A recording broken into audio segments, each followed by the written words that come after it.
विश्व के प्रत्येक महापुरुष ने जो कुछ भी साधन बताया है वो सब का सब तथा अनेक गोपनीय स्थितियों का स्पष्टीकरण अकेले गीता में है। इसलिए संपूर्ण मानव जाति के कल्याण का अतर्क शास्त्र गीता है। महाभारत में संकेत है कि जब कौरवों और पांडवों की सेनाएं आमने सामने खड़ी हो गईं, तो संपूर्ण निशांतर कौरवों में प्रवेश कर गए और सभी देवता पांडवों में। इस कथन से महर्षि व्यास ने स्पष्ट कर दिया कि गीता के सभी पात्र देवता या असुर हैं तथा प्रतीकात्मक हैं। प्रत्येक मनुष्य के अंतःकरण में दैवी और आसुरी दो प्रकृतियां अनादिकाल से हैं।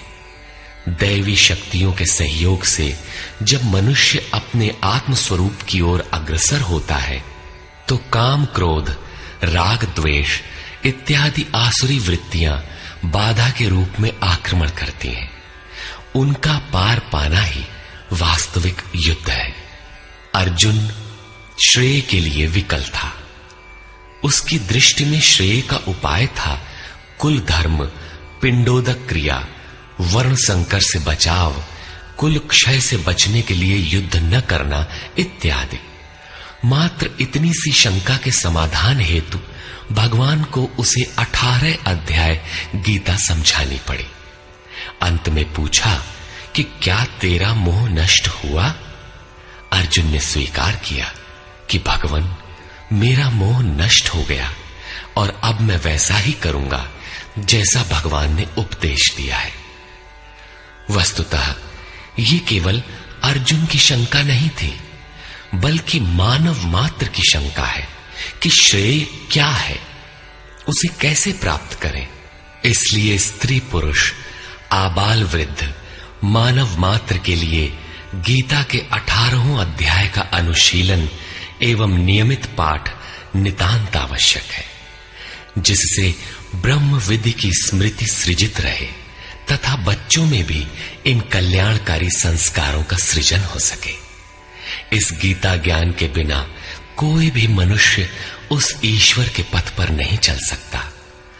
अक्षय सुख, शाश्वत शांति, लोक में समृद्धि तथा मूल शंका समाधान हेतु इन कैसेटों का संकलन किया गया है। इसके नियमित श्रवण से संपूर्ण परिवार तथा स्वजन समुदाय को सुसंस्कृत करें। संसार में कहीं भी मनुष्य हो, उसके लिए गीता सदैव अमृत वाहिनी है। गीता आपका शास्त्र है। गौरव का विषय है कि 5000 वर्ष से भी अधिक अंतराल के बाद श्री कृष्ण का यथार्थ गायन आपके सम्मुख है।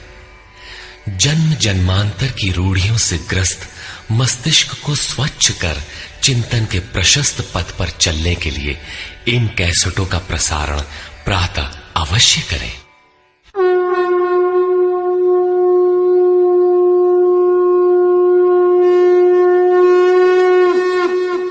ओम श्री परमात्मने नमः।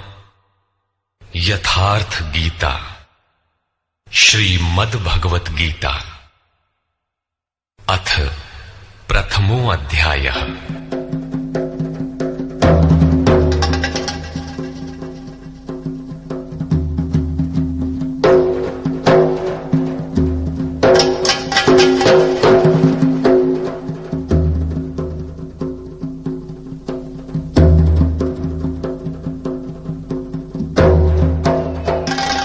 धृतराष्ट्र उवाच।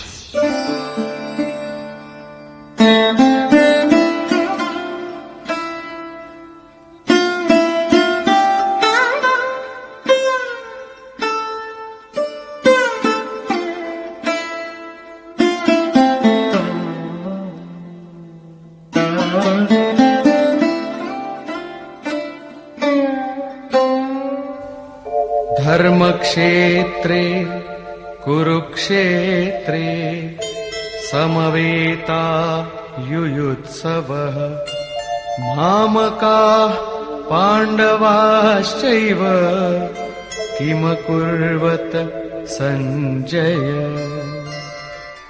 धृतराष्ट्र ने पूछा, हे संजय, धर्म क्षेत्र कुरुक्षेत्र में एकत्र युद्ध की इच्छा वाले मेरे और पांडु के पुत्रों ने क्या किया?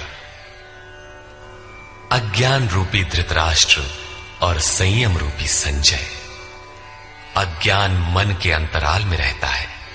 अज्ञान से आवृत मन धृतराष्ट्र जन्मांध है, किंतु संयम रूपी संजय के माध्यम से ये देखता है, सुनता है। वो समझता है कि परमात्मा ही सत्य है। फिर भी जब तक इससे उत्पन्न मोह रूपी दुर्योधन जीवित है, इसकी दृष्टि सदैव कौरवों पर रहती है, विकारों पर ही रहती है। धर्म एक क्षेत्र है।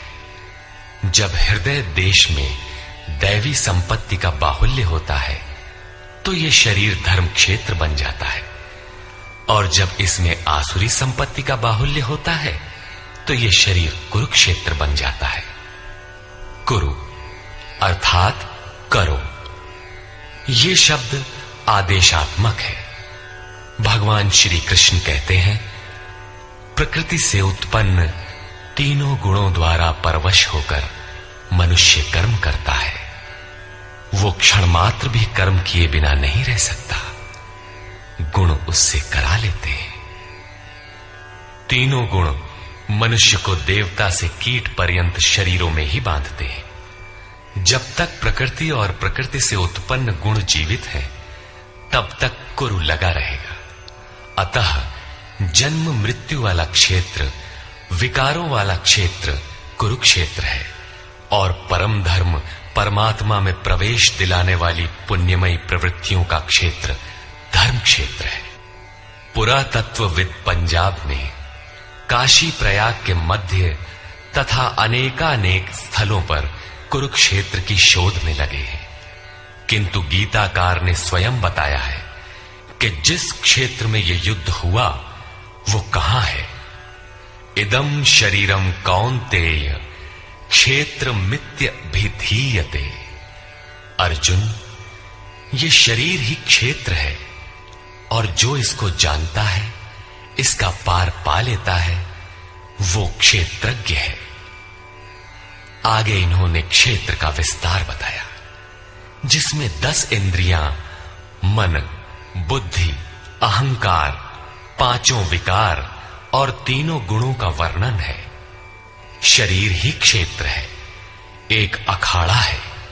इसमें लड़ने वाली प्रवृत्तियां 2 हैं, दैवी संपद और आसुरी संपद। पांडु की संतान और धृतराष्ट्र की संतान सजातीय और विजातीय प्रवृत्तियां। अनुभवी महापुरुष की शरण जाने पर इन दोनों प्रवृत्तियों में संघर्ष का सूत्रपात होता है। ये क्षेत्र क्षेत्रज्ञ का संघर्ष है, और यही वास्तविक युद्ध है। विश्व युद्धों से इतिहास भरा पड़ा है, किंतु उनमें जीतने वालों को भी शाश्वत विजय नहीं मिलती। ये तो आपसी बदले हैं।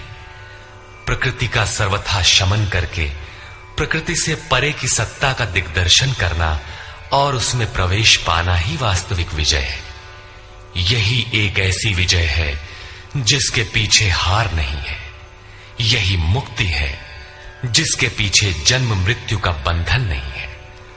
इस प्रकार अज्ञान से आच्छादित प्रत्येक मन संयम के द्वारा जानता है कि क्षेत्र क्षेत्रज्ञ के युद्ध में क्या हुआ। अब जैसा जिसके संयम का उत्थान है, वैसे वैसे उसे दृष्टि आती जाएगी। संजय उवाच।